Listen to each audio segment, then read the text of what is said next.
lang po, should love hurt? Kailangan bang masaktan kapag nagmamahal ka?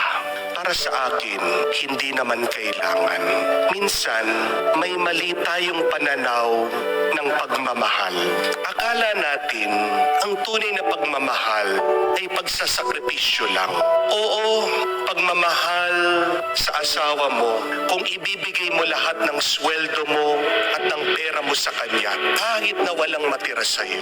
Oo, pagmamahal, kung iiwan mo mga pamilya mo dito sa Pilipinas, mag-abroad ka, magtrabaho ka, magsumikap ka, kahit na ma-homesick ka, magtitiis ka para lang sa kanila. Oo, pagmamahal sa trabaho mo, kung ibibigay mo yung the best mo, mag-o-overtime ka, magpapakamartir ka para sa negosyo, para sa kumpanya.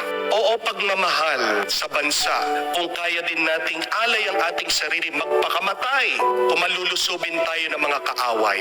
Oo, parte ng pagmamahal ang paghihirap, ang sakit, ang sakripisyo.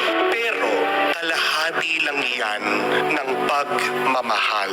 Tandaan niyo po, ang tunay na pagmamahal dapat meron din saya at ginhawa. Amen? Ang tunay na pagmamahal dapat masaya at nagpapasaya.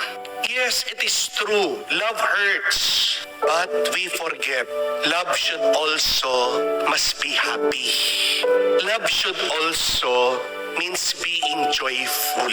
Love also means to make the others happy and joyful. To sacrifice for your loved one is just one part of love. But true loving is also enjoying the little things with your loved one.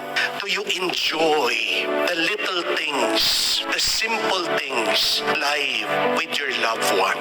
Yan po ang tinuturo ni Jesus sa ating nabasang ebanghelyo. Tinatanong po ng mga alagad ni San Juan, bakit ang mga alagad ng ating Panginoon, hindi sila nag-aayuno kamukha